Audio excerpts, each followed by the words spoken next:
chegou num ponto que ela falava, por diversas vezes ela já me falou, eu não queria ser assim. Não é assim, eu resolvi meu problema, botei ela lá e tá tudo certo. Não, eu voltei a ter vida, ela tá tendo uma vida com muito mais qualidade, ela tá muito mais feliz, ela tá muito mais centrada, ela tá muito mais pertencente. Eu sou mãe da Lari, eu sou profissional, eu sou amiga, eu sou mulher, eu sou uma série de coisas.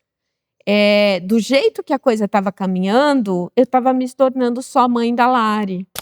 Ser mãe é dádiva que vem de Deus, porção divina para os que são seus. Ser mãe é ter paixão, é tentar o impossível, fazer o sonho se tornar real.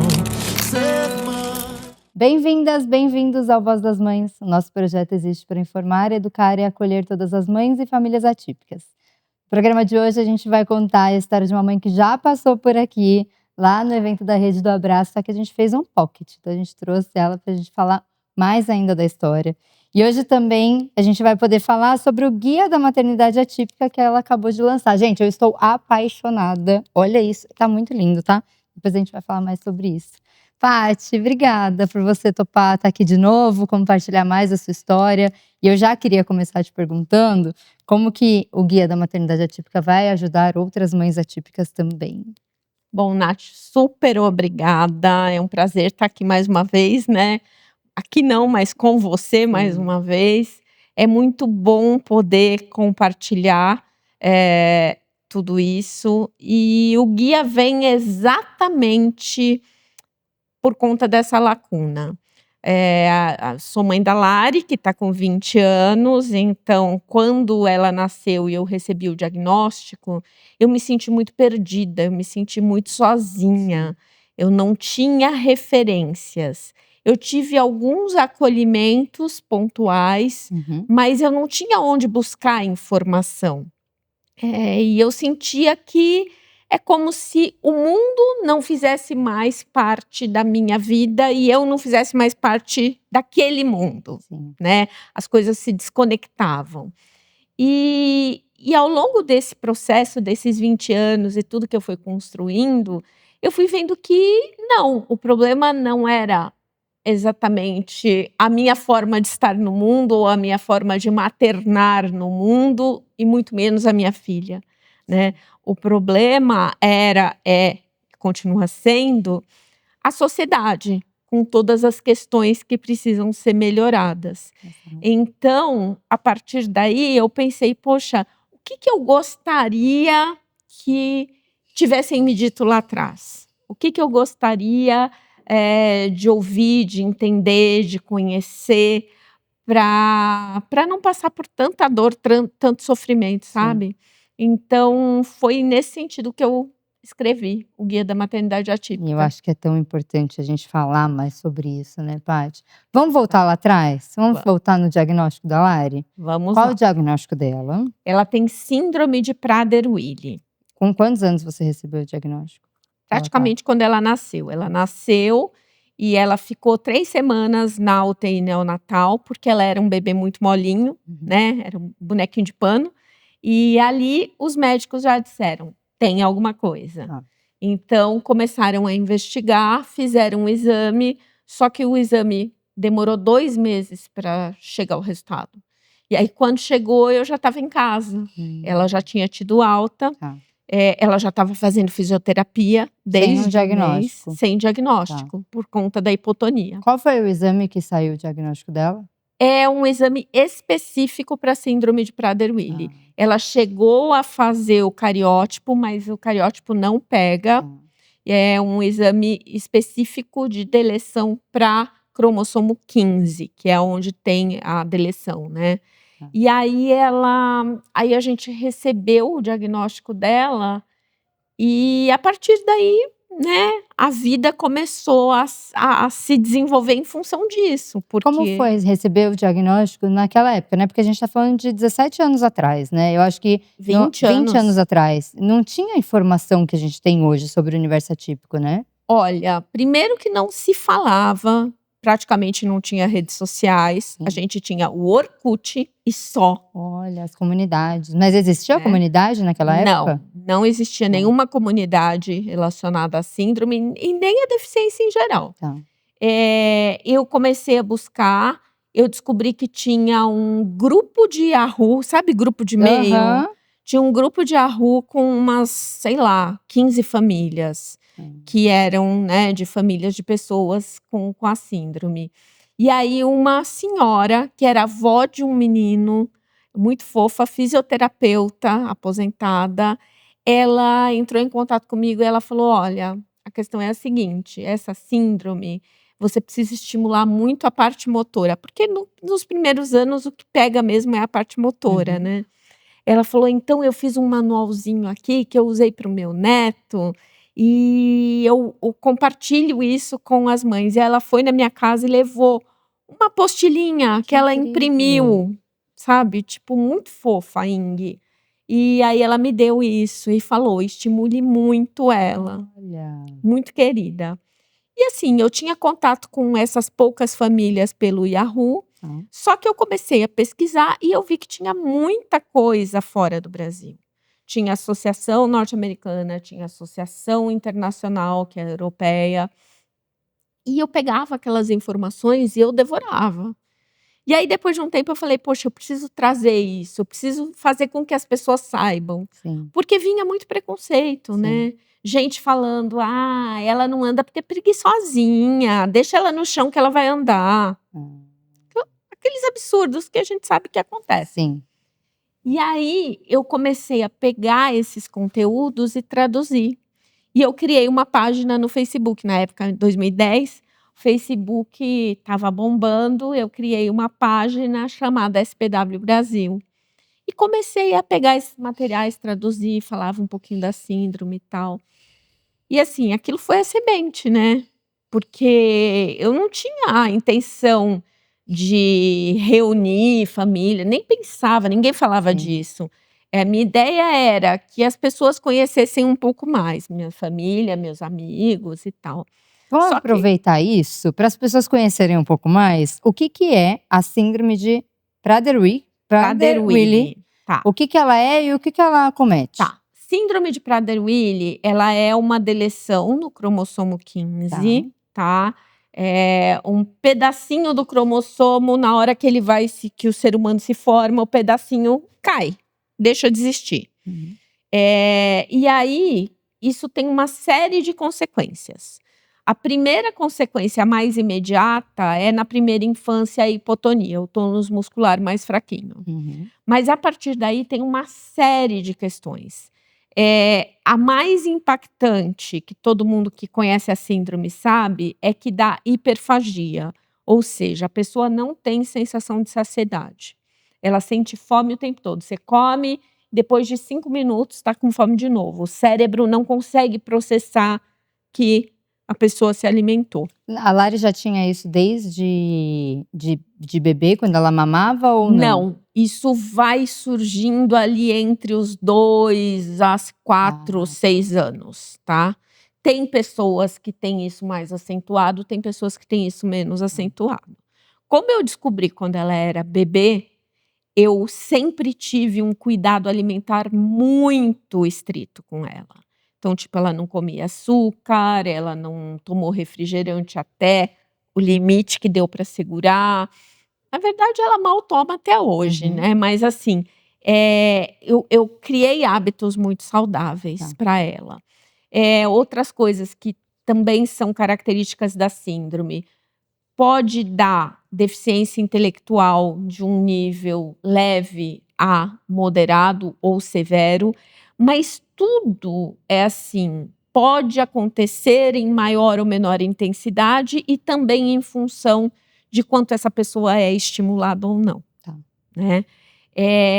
Pode dar complicações físicas, mas que são decorrentes ou da obesidade, por conta da hiperfagia, ou da fraqueza muscular. Essas coisas todas vão se complementando. Entendi. Né? Então, é um quadro, é uma síndrome que tem muitas características e muitas possibilidades. É uma síndrome que não tem risco de vida. Então, Ou tem? não diretamente, mas a expectativa de vida antigamente era muito baixa. Era até tipo 15 anos. Por quê? Porque não havia nenhum tipo de tratamento. Quando a Lari nasceu, um pouco antes da Lari nascer, os médicos identificaram. E uma coisa que dá também é baixa estatura. Tá. E aí, eles identificaram o seguinte, que o hormônio de crescimento, ele tem uma função super importante, não só para ajudar no crescimento, mas principalmente porque o hormônio de crescimento dá massa magra e elimina a massa de gordura. Por isso que tem tanto bombado de academia que toma, né? Olha, não sabia disso. E tem riscos muito grandes, Sim. porque pode desenvolver câncer, pode desenvolver uma Sim. série de coisas. Então, ela tomou desde 1 ano e meio até os 15 anos. Ela tomou o hormônio, mas ela fazia exames periódicos, acompanhamento super próximo. Então, por exemplo, a Lari ela tem quase a minha altura, ela tem 1,62 m. Ela tem uma altura super compatível. Ela acabou desenvolvendo uma musculatura que não é tão, né? Ela tem ainda alguns resquícios da hipotonia, mas ela conseguiu desenvolver musculatura por conta do hormônio, né? Então, isso é o tipo da coisa que dá qualidade de vida e aumenta a expectativa de vida. Aí a gente fala da importância do diagnóstico e do tratamento, né? Da gente saber certo qual é o diagnóstico da criança para dar o tratamento adequado também, né? Exatamente. Esse tratamento dela, isso vocês foi simples de entender qual seria o tratamento? Ou vocês demoraram bastante? Então, eu ficava muito antenada o que saía nesses sites internacionais. Quando eu vi que isso já estava sendo usado em larga escala nos Estados Unidos e na Europa, eu comecei a pesquisar. E aí eu descobri que tinha acabado de ser criado o ambulatório da síndrome de Prader-Willi no Hospital das Clínicas, no Instituto da Criança do Hospital das Clínicas. E aí eu corri atrás e eu descobri a doutora Ruth, que é uma das principais referências em Prader-Willi no Brasil. Legal. Ela é endócrino e eu comecei ali, quando o Lari tinha 1 ano e meio, a fazer o acompanhamento dela com a doutora Ruth. E assim, foi, né, aquelas coisas de sorte com estar correndo atrás, estar preparada, Sim. né? Tudo pelo SUS. Olha que maravilha. O hormônio de crescimento é caríssimo. Então, conforme a dose é por peso.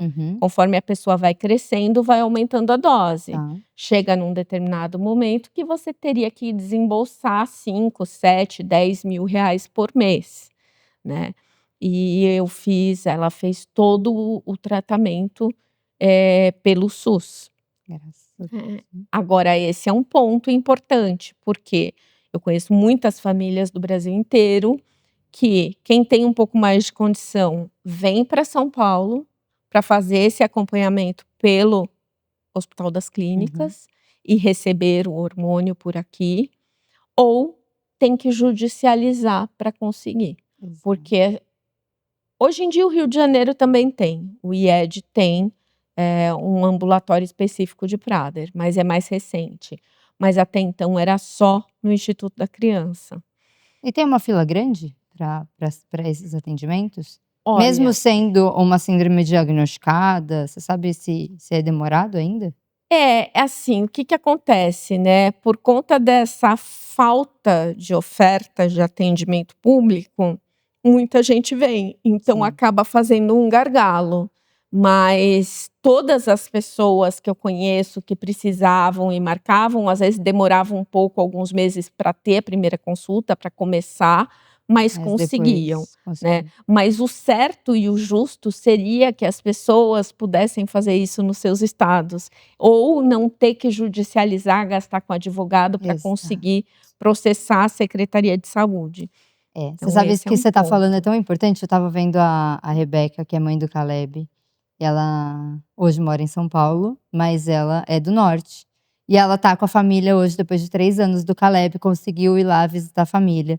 E eu tava pensando sobre isso ontem, né? O quanto é difícil ainda a gente ter famílias que têm que sair da própria cidade, do próprio estado, para vir para São Paulo. A gente vê, até no Rio de Janeiro, tá? Quando eu morava no Rio de Janeiro, eu via muitas famílias vindo para fazer tratamento, fazer acompanhamento, consulta com médicos em São Paulo. E é um absurdo, né? A gente não ter um tratamento hoje em outros estados, a gente não ter um tratamento adequado para doenças raras, por exemplo, e simplesmente não tem especialista nenhum. Exato. Não dá, não, é uma conta que não fecha, né, Paty? E aí é por isso que eu falo tanto que a gente precisa de política pública, né, Nath? A gente precisa transformar isso em uma regra nacional para que a família, seja do norte, do nordeste, do centro-oeste, do sul, ou aqui do interior de São Paulo, você pega Presidente Prudente, está longe a beça, 7, 8 horas daqui de São Paulo.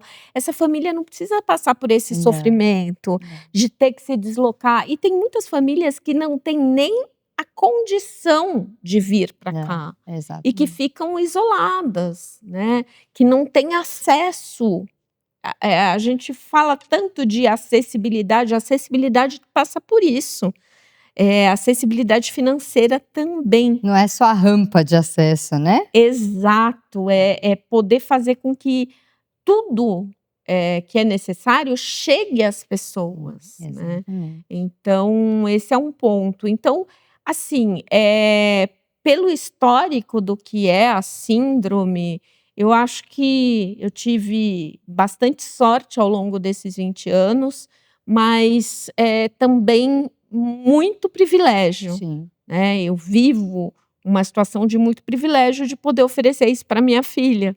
Né? Então, esse é um ponto importante. A gente vai reconhecendo os nossos próprios privilégios e vendo o quanto isso precisa ser acessível às outras pessoas. Ser melhorado. Até fazendo essa comparação, hoje você vê que teve uma diferença de um diagnóstico que se recebia há 20 anos atrás da síndrome para quem recebe o diagnóstico hoje? Sim, com certeza.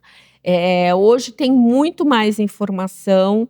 Em 2016, a gente criou a Associação Brasileira da Síndrome. Eu ajudei a criar, fui a representante por São Paulo por 5 anos, até 2021, quando eu fui para a Itália. Hoje, a família que pega um diagnóstico, ela recebe uma cartilha, ela pode se associar, ela participa das caminhadas que acontecem em maio, que é o mês da síndrome, ela tem um acolhimento, tem grupo de WhatsApp, quer dizer, tem uma série de ferramentas para que essa pessoa minimamente entenda o que é aquilo, né?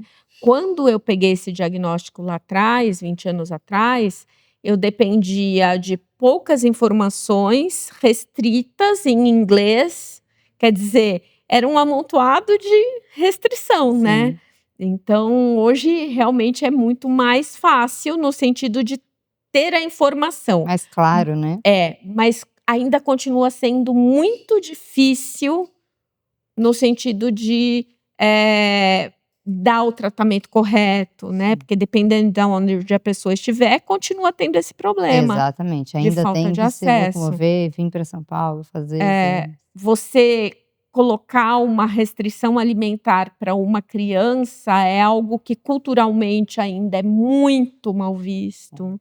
Porque sempre tem alguém que fala assim, ai, só um docinho. Ai, não vai fazer mal, é só um pouquinho, para de ser chata. Só um pouquinho, só que esse pouquinho pode matar. Tantas crianças, tantos adolescentes com Prader morreram porque o estômago rompeu de comer demais. Tem casos, crianças que 5 anos de idade pesavam 70 quilos. Aí você fala, a criança mal anda.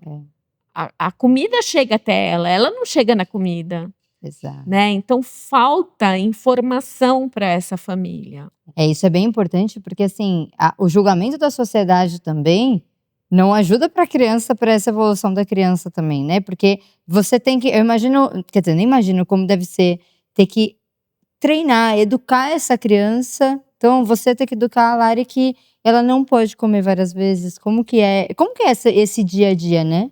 Então, Quando ela era pequenininha, ela não entendia, claro, porque ela queria mais. Uhum. E aí eu resolvi um dia, ela tinha, sei lá, uns 5, 6 anos, não, 6, 7 anos, sei lá. E eu virei para ela e falei assim: "Filha, a sua barriguinha tá querendo mandar na sua cabeça.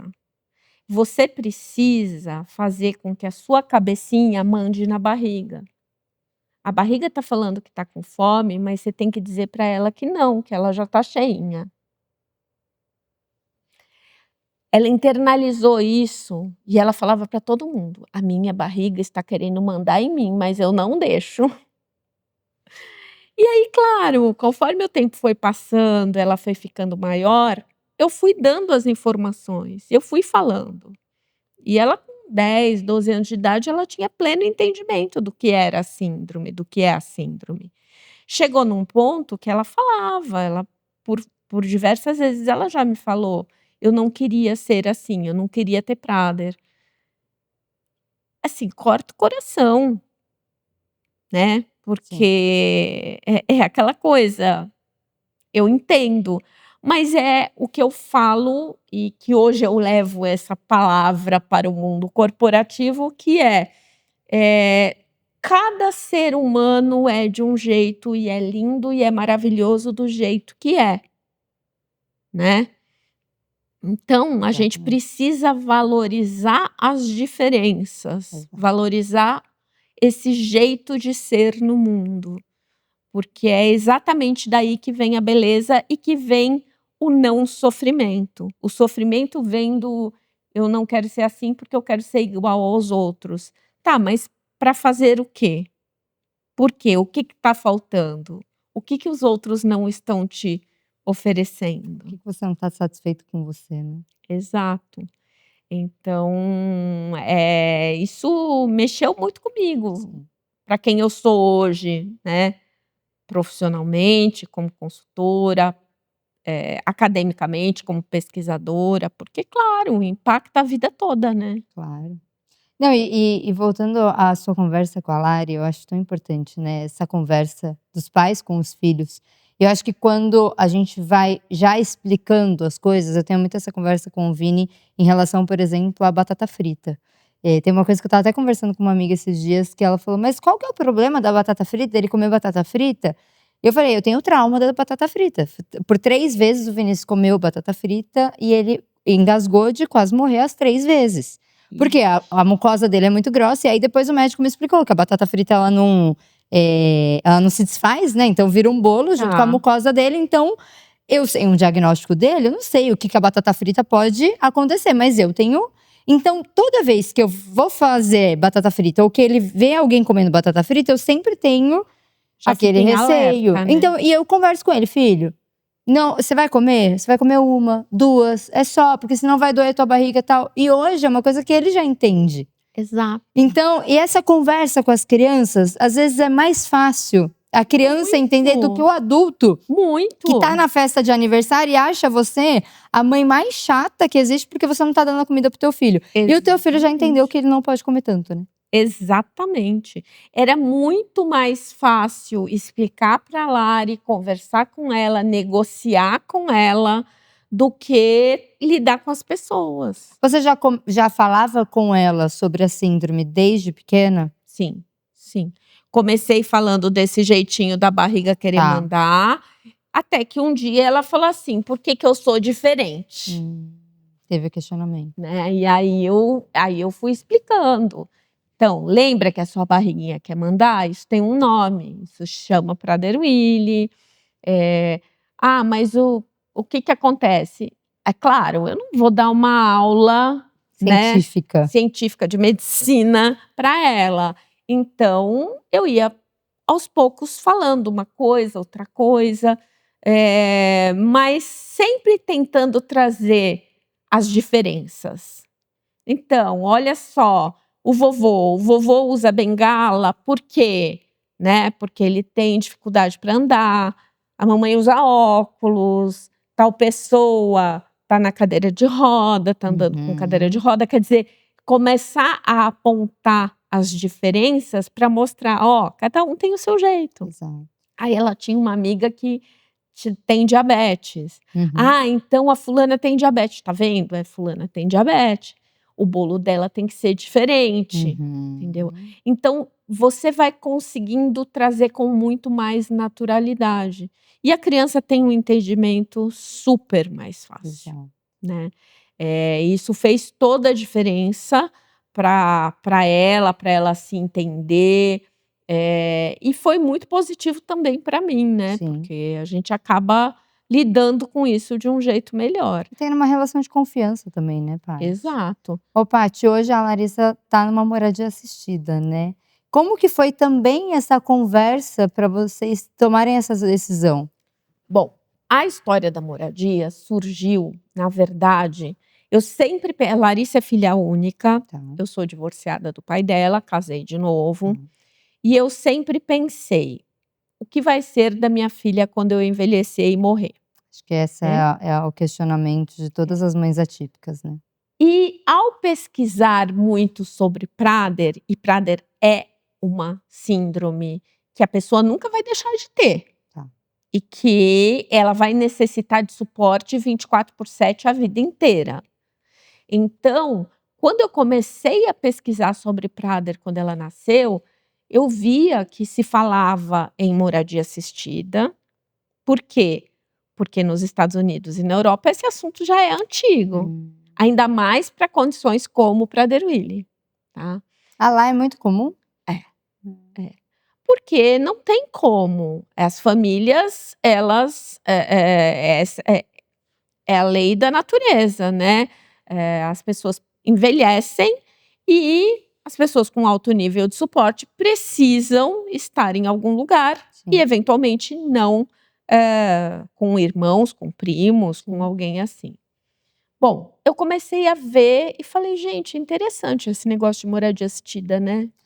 Deixa eu dar uma pausa até no que você falou com irmãos, com primos, porque eu já ouvi muitas mães atípicas falando que queriam ter outros filhos para cuidarem das crianças atípicas. Como que você enxerga isso? Então, eu vou te confessar, eu tive a Lari com 34 anos, eu já não era tão nova. E eu vou te confessar que eu cheguei a pensar em ter mais filho depois. Acabou que não rolou e foi a melhor coisa, mas eu acho que esse pensamento vem. Sim. Hoje, olhando, eu acho que seria um grande erro, né? Porque ninguém pode nascer com uma missão dessas. É pesado. Tipo, olha, tua função no mundo é cuidar do seu irmão mais velho, da sua irmã mais velha. Não é por aí. Acaba sendo um pouco natural quando se tem irmãos atípicos, os irmãos acabarem cuidando, mas eu acho que é uma responsabilidade, uma carga em cima dessa criança, dessa pessoa muito grande, né? Exatamente. Aí eu comecei a pesquisar e ver isso, e olha, bacana, interessante, sempre tive isso no radar, mas eu sabia que não existia no Brasil. Então, o tempo foi passando, o Lari foi crescendo, e esse foi um dos motivos pelos quais a gente decidiu ir morar fora em 2021. Tá. Veio a pandemia e a gente decidiu ir mudar e ir para Itália.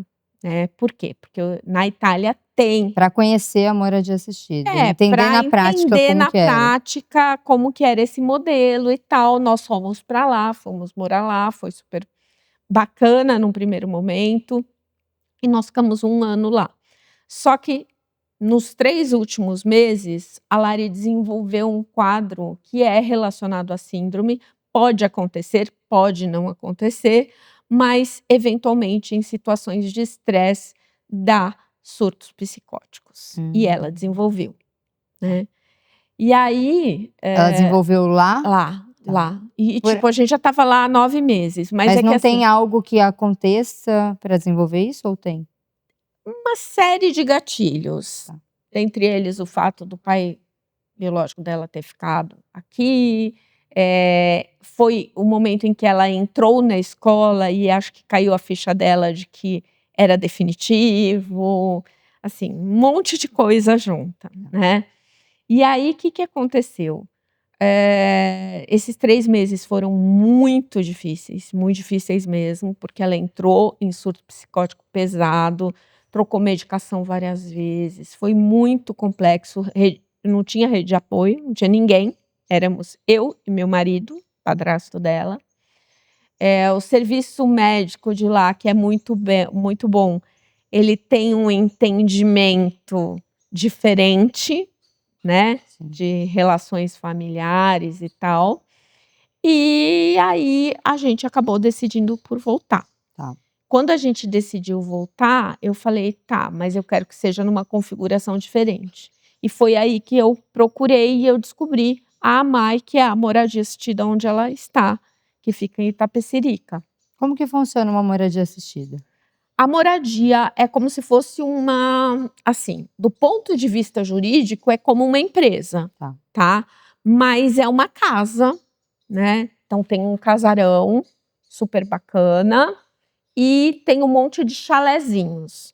As pessoas que têm um pouco mais de autonomia moram nos seus chalés. Sozinhas. E as pessoas que têm menos autonomia moram nesse casarão. Tá. Tem o seu quarto, o seu banheiro no casarão. Uhum.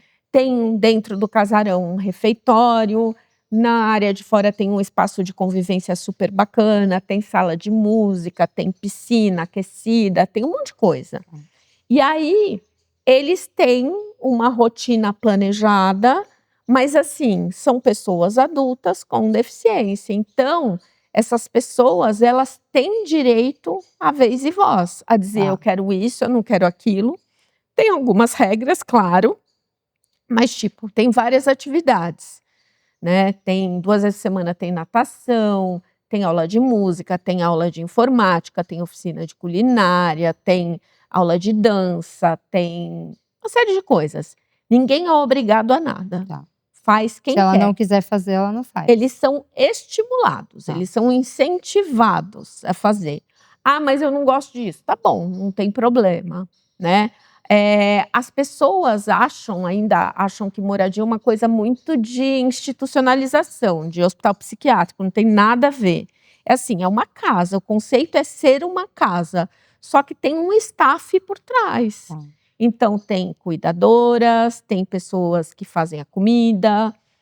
Eles ajudam? Ajudam, entendeu? Então, tipo, vai lá na horta, pega os temperinhos, traz pra cá. Aí no dia da culinária, eles que fazem a comida, É muito estimulado esse negócio de trabalhar em equipe, de desenvolver vínculos.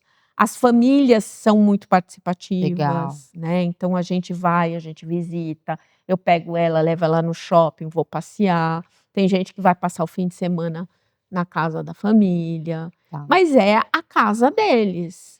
Existe muito julgamento ainda quando você fala que ela mora numa moradia assistida? As pessoas acham o quê? Que você jogou a Larissa lá e abandonou e nunca mais viu sua filha? As pessoas não têm muita coragem de me falar com todos os Fs e Rs isso aí. Mas é aquela frase, até te falei, né, um pouco antes da gente começar, é aquela frase assim: nossa, como você tem coragem, eu jamais conseguiria. Aquele jamais, tipo, todos os pesos do mundo, mas a terapia tá em dia. Graças tá a tudo Deus. bem, entendeu? E eu sei que ela tá super bem lá. E eu tô Você super bem. indicaria para mães atípicas colocarem seus filhos numa moradia assistida? Com certeza. Porque eu acho que é isso, né? A gente vê muitas crianças com autismo, por exemplo, e às vezes no nível de suporte 3, que é mais difícil, né? Então, como as mães ficam com esse receio de como vai ser mais pra frente? Pois é, e assim, a gente não é só mãe.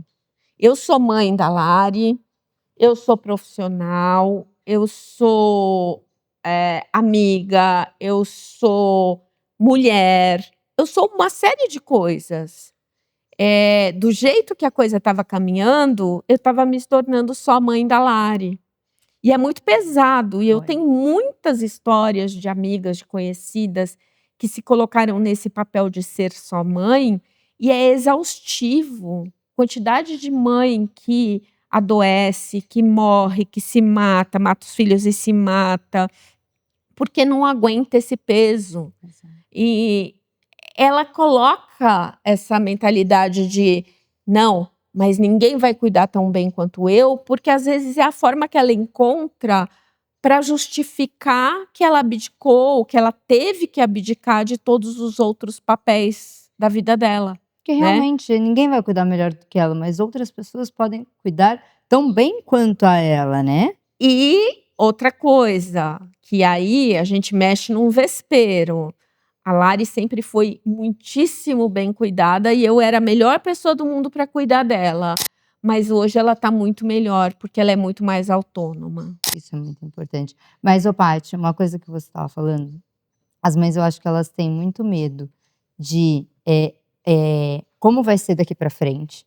E uma coisa que a gente estava conversando outro dia com outras mães as pessoas olham as crianças com uma deficiência, com uma doença rara, com uma síndrome, um autismo, e esquecem que essas crianças vão virar adolescentes e vão virar adultos. Então, essa mãe, ela vai parar a vida dela agora, enquanto essa criança é uma criança. Sim. Ela vai continuar parando a vida dela quando virar um adolescente, ela vai continuar com a vida parada, porque ela não se estruturou, ela não cuidou dela, ela não se organizou para voltar a olhar para ela quando se tornar um adulto. E aí, o que acontece? Essa mulher, 70% dessas mulheres tem que interromper carreira. Esse dado foi uma pesquisa que eu fiz depois do meu doutorado. 69%, para ser mais exata. Acaba tendo que interromper sua carreira para se dedicar à criação de um filho, de uma filha com deficiência. Então, ela deixa de lado o trabalho dela. Muitas vão para o empreendedorismo, mas é aquele empreendedorismo por necessidade. Tanto que por isso que eu criei a Rede Mães Atípicas, né? Como que funciona? A rede surgiu dessa minha pesquisa, porque eu falei, não é possível, as mulheres todas param de trabalhar e daí? O abandono paterno é altíssimo. 80%. Então, essa mulher não tem emprego, essa mulher não tem apoio de um companheiro, de um marido, de um namorado. Essa mulher não tem apoio do poder público, porque é dificílimo conseguir um benefício de prestação continuada. Então, ela vai para o empreendedorismo, só que ela vende o almoço para pagar o jantar. Eu falo que existe a roda da vida das pessoas e existe a roda da vida da mãe atípica, Da mãe que não atípica. dá para colocar a mesma roda da Exato. vida porque não fecha. E aí ela vai vender bolo, ela vai fazer artesanato, ela vai fazer o que ela conseguir, o que ela tiver de habilidade e de condições para botar comida em casa e pagar um aluguel. Só que ela não consegue furar essa bolha. Ela vende ali no entorno, ela não tem conhecimento de marketing, ela não tem conhecimento de finanças, ela não tem conhecimento de nada. Ela tem pouco tempo, que Quase precisa não se tem dedicar tempo, para o filho. né?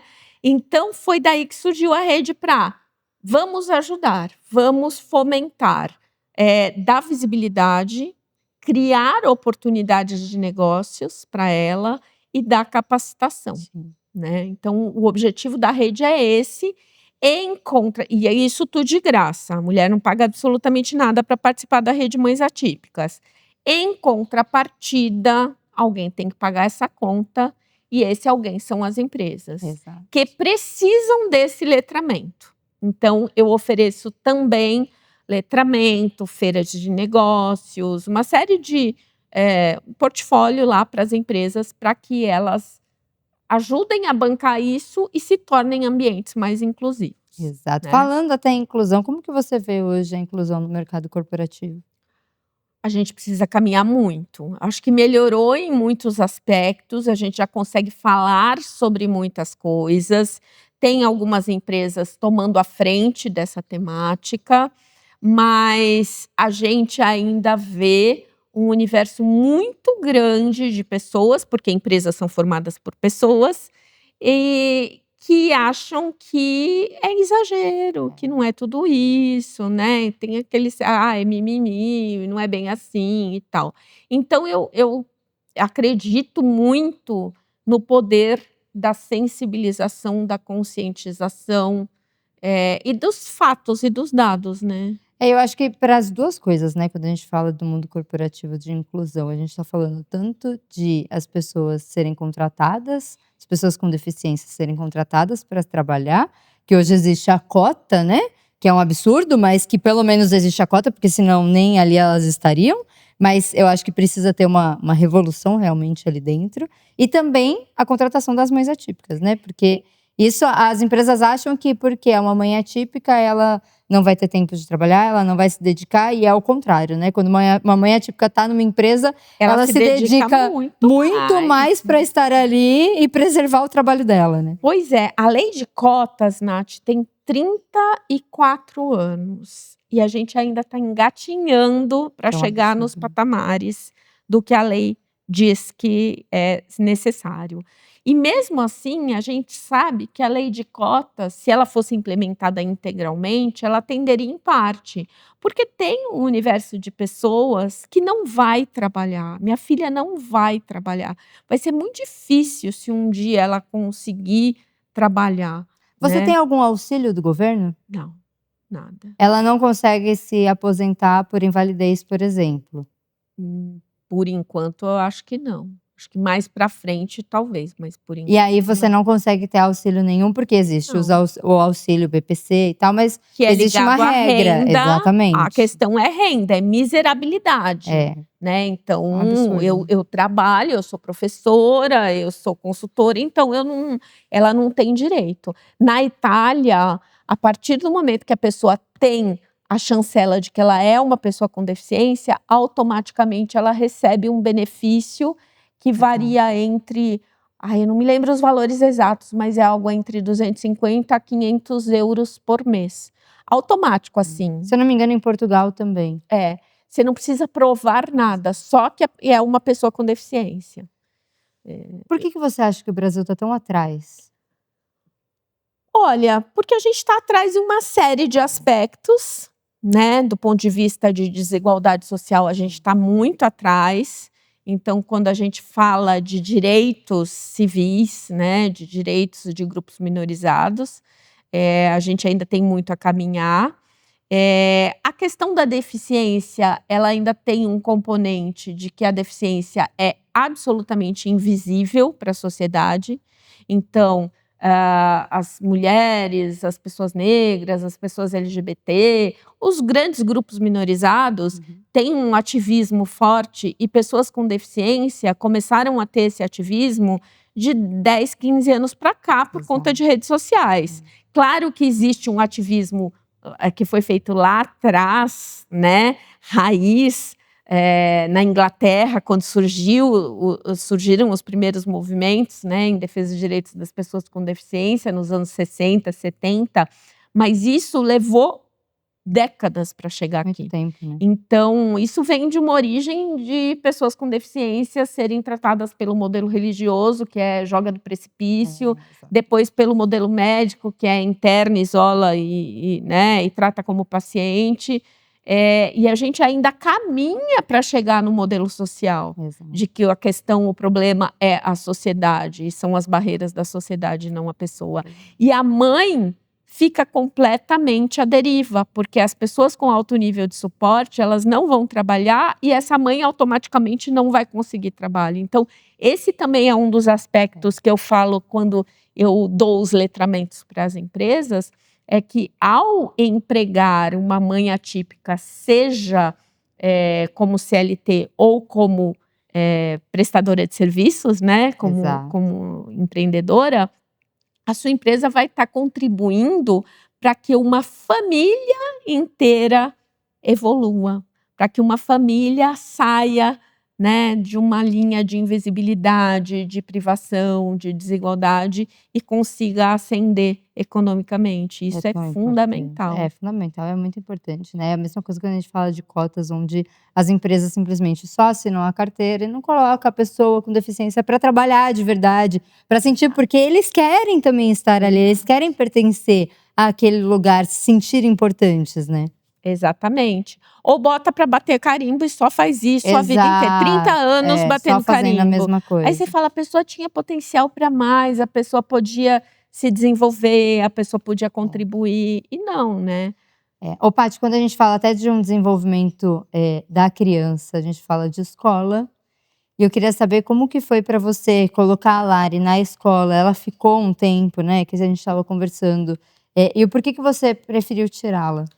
Ela ficou na escola dos 5 meses, quando eu voltei a trabalhar, até os 17 anos. Então, ela passou por 5 escolas diferentes, inúmeros desafios, inúmeros absurdos, inúmeros capacitismos. Eu briguei muito. A Lari entrou na escola em 2005, quando ela nasceu, poucos meses depois, e ela parou de estudar em 2022. A LBI é de 2015. Ou seja, foram os últimos anos aí da fase escolar dela. Então, eu peguei muita coisa, peguei 10 anos sem LBI. E que as escolas sapateavam na nossa cabeça. Para quem não conhece sobre a LBI. Lei Brasileira de Inclusão, que é a lei que assegura todos os direitos de pessoas com deficiência, inclusive o acesso à escola, a toda e qualquer escola, que não pode negar a matrícula, que não pode cobrar professor de auxílio, que não pode cobrar adaptação de material. Tudo isso aconteceu comigo, né? Mas antes da lei e depois da lei também, né? Porque as escolas, elas ainda... E volta e meia eu vejo inúmeras notícias que isso continua acontecendo. Elas dão um jeitinho de dizer, olha, melhor você não colocar seu filho aqui, né? Acho que precisa de uma escola maior, acho que precisa de uma escola menor. Sempre eles vão dar um jeito de dizer, aqui não é o lugar, né? E eu acreditei muito na inclusão escolar, briguei muito por isso, mas é algo que eu acredito de maneira utópica, que eu acho que um dia nós chegaremos lá. Sim. Eu tenho certeza de que um dia nós chegaremos lá. Eu tenho fé.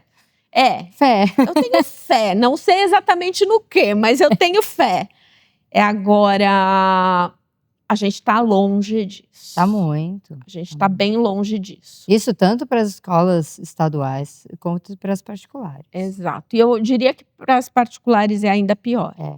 A Lari teve... A briga de quem paga o quê ali é muito grande. Né? A Lari teve uma única vez na vida um plano de desenvolvimento individual. Foi na Itália, em 2022. Ela tinha uma professora de apoio que falava português e ela teve um plano de desenvolvimento individual. Foi a única vez na vida que uma escola fez isso.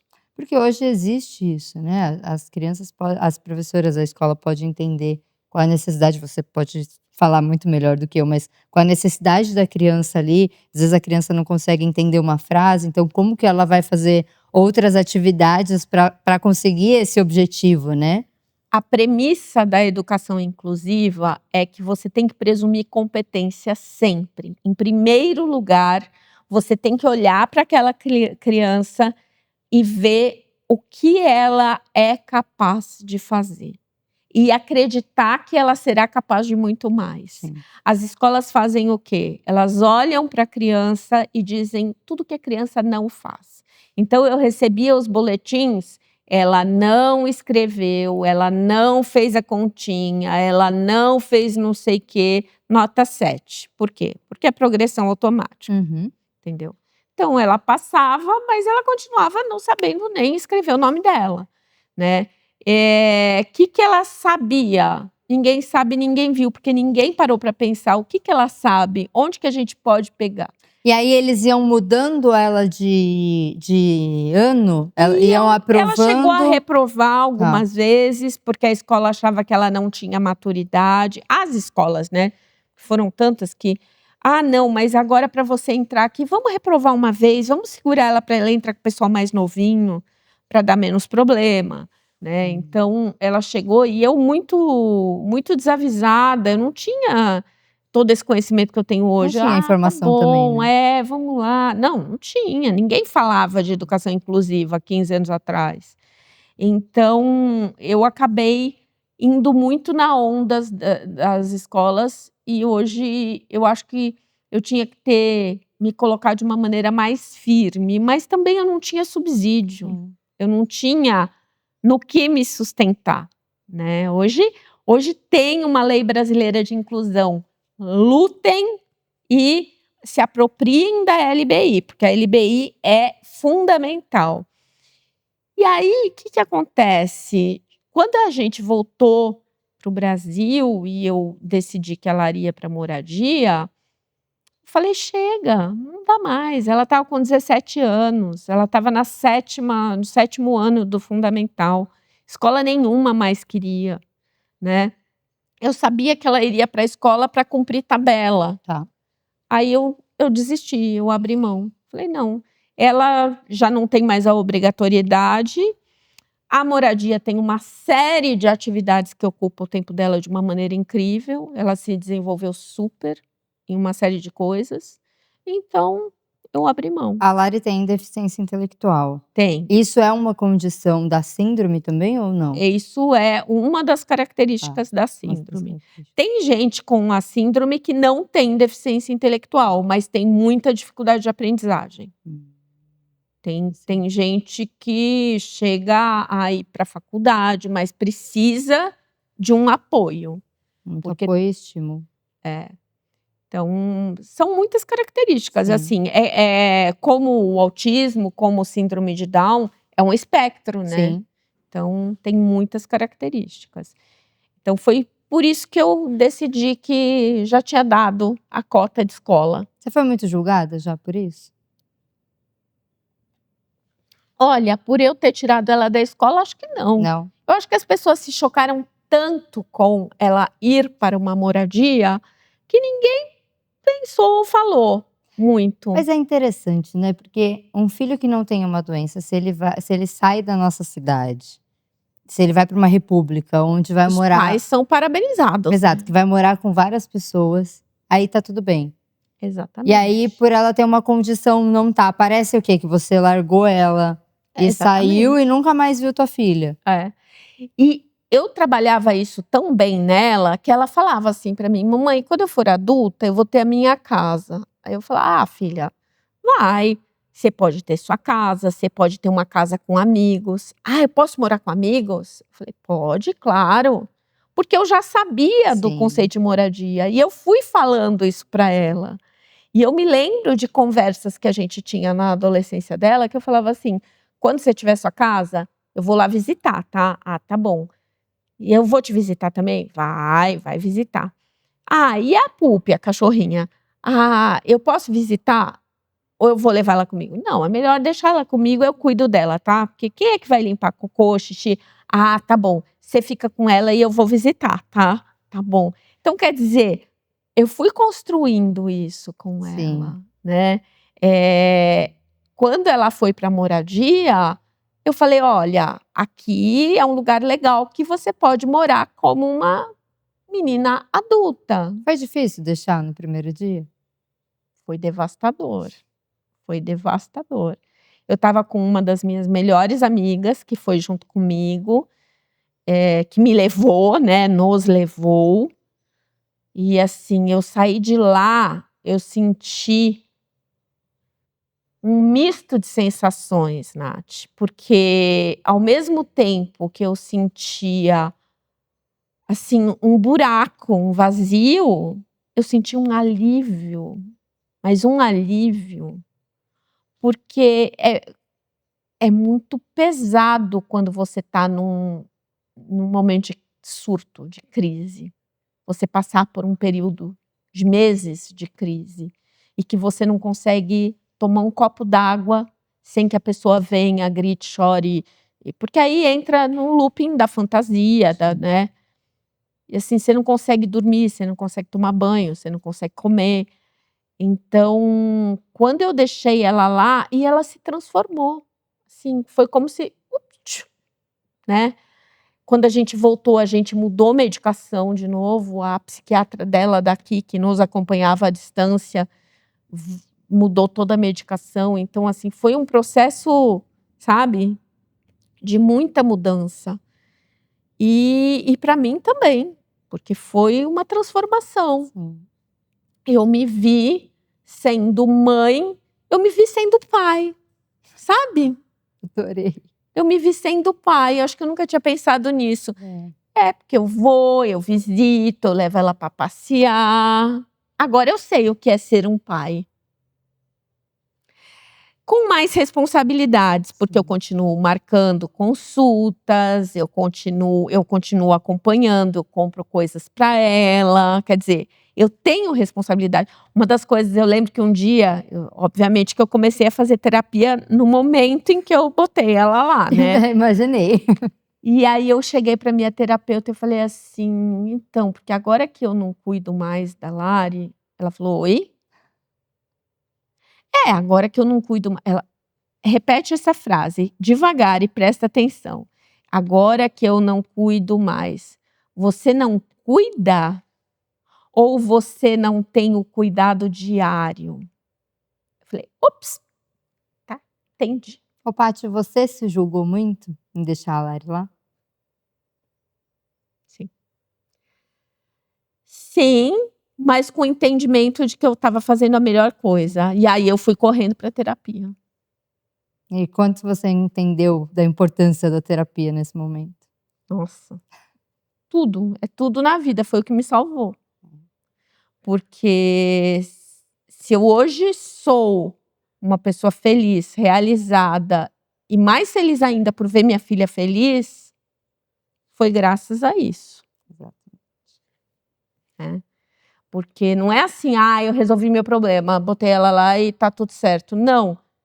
Eu voltei a ter vida, ela tá tendo uma vida com muito mais qualidade, ela tá muito mais feliz, ela tá muito mais centrada, ela tá muito mais pertencente. Aliás, ela está pertencente, ela tem amigos. Ela tem amigos, eu ia falar isso agora, ela tem amigos. Ela tem muitos amigos.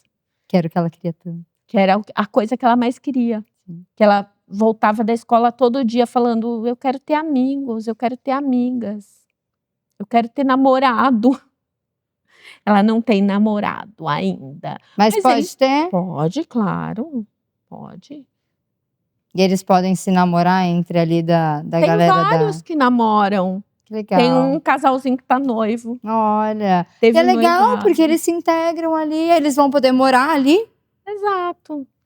Assim, nem vão morar juntos, eles já moram, né? Mas assim, eles usam aliança, eles ficam de mão dada. É tão bom pra eles. Trocam isso. Carinho. Quer dizer, é isso, é amor. Entendeu? É a vida deles. É a vida deles. A maldade tá, aqui na nossa cabeça. Claro que tem uma série de cuidados que a gente precisa ter, falar sobre educação sexual. Exato. Ou prevenir para que não tenha nenhum tipo de abuso. Porque, é claro, todos esses fantasmas existem e precisam ser falados. Importantíssimo. E eu falo isso o tempo todo com a Lucélia, que é a diretora de lá. Porque, assim, tem um canal super aberto para falar dessas coisas. É nessa hora que precisa das pessoas olhando 24 horas por 7 dias. Exatamente. Por isso que tem que ter uma equipe. Exato. E uma equipe super de confiança.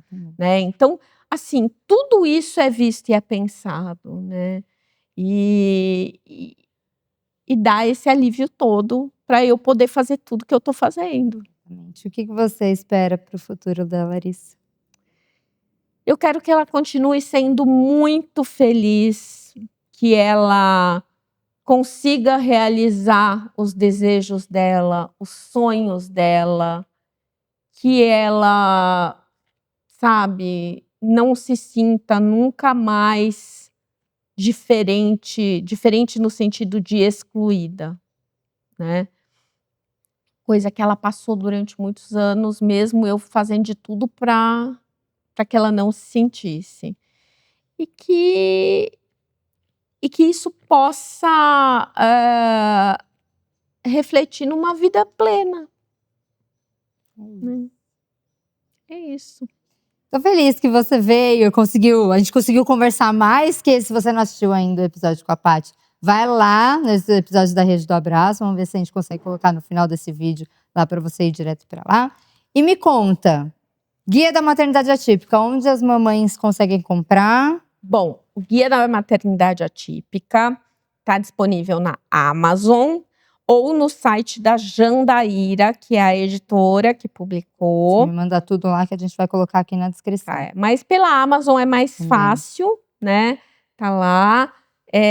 Assim, vale muito a pena para mães. pais também, se quiserem, se não tiverem nenhum tipo de preconceito, porque eu estou dirigindo a palavra às mulheres, Sim. né? Até porque São a somos grande maioria. Somos a grande maioria, mas também é legal para profissionais que trabalham com pessoas com deficiência. Legal. Eu participei o mês passado do festival da Rede Mulher Empreendedora, eu fiz o pré-lançamento lá, né? E depois eu fiz o lançamento na livraria.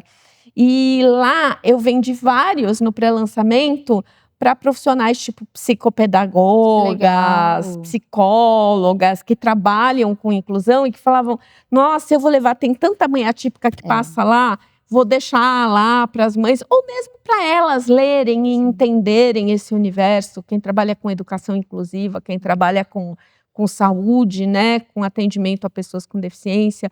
Porque é importante compreender o que acontece com as mães. Hoje a gente tem muitas seguidoras e muita gente que não é do universo atípico, que me manda mensagem e que assiste todos os episódios para entender mais. Às vezes é uma mãe que não é mãe atípica, mas quer saber mais como incluir mais as outras crianças dentro do universo. É especialista também, às vezes psicólogo, professor, quer aprender um pouco mais sobre o nosso universo também. Eu acho muito importante isso. É fundamental. E assim, eu tenho muitas profissionais que me seguem e gostam de acompanhar, gostam de aprender sobre a vivência da maternidade atípica, né? Então, o guia acaba sendo aí uma boa oportunidade para ter um repertório um pouco maior. É isso. Lari, antes da gente encerrar, eu queria que você deixasse uma mensagem para as mães atípicas. Muito bem. Então, queridas, eu acho que a coisa mais importante que a gente pode fazer é se juntar, é atuar em rede. Não por acaso eu tô com a minha camisetinha da Rede Mães Atípicas aqui, que é focada no incentivo ao empreendedorismo, mas é mais do que isso. A gente tem que se apoiar, a gente tem que ajudar a construir o caminho umas das outras. Somos nós por nós. Nós podemos e devemos melhorar as nossas vidas e, consequentemente, de nossos filhos e filhas. E a gente só vai conseguir isso se a gente se der as mãos, se a gente caminhar juntas. Maravilhoso. Obrigada. Eu te chamei até te chamei de Lari, não de Paty, de tanto que a gente falou da Lari. Obrigada, eu amei ter você aqui. Foi maravilhoso, muito bom. Eu acho que é importantíssimo o trabalho que você faz, de dar voz às mães, né? E é isso, é exatamente o que eu acabei de falar. A gente tem que se ajudar, a gente tem que estar juntas, porque este é o caminho. Com certeza. É isso, espero que você tenha gostado. Não se esqueça de se inscrever no canal, curtir o nosso vídeo, compartilhar para toda a sua rede de mães atípicas e de mães também que você acha que faça sentido esse episódio. E aqui embaixo, na nossa descrição, também vai ter o link da Acesse-me. Se você é mãe atípica, vai lá e se inscreva na nossa grande comunidade que em dezembro a gente vai lançar. Mas já se inscreve para você não perder nada. E é isso, até o próximo. Tchau, tchau.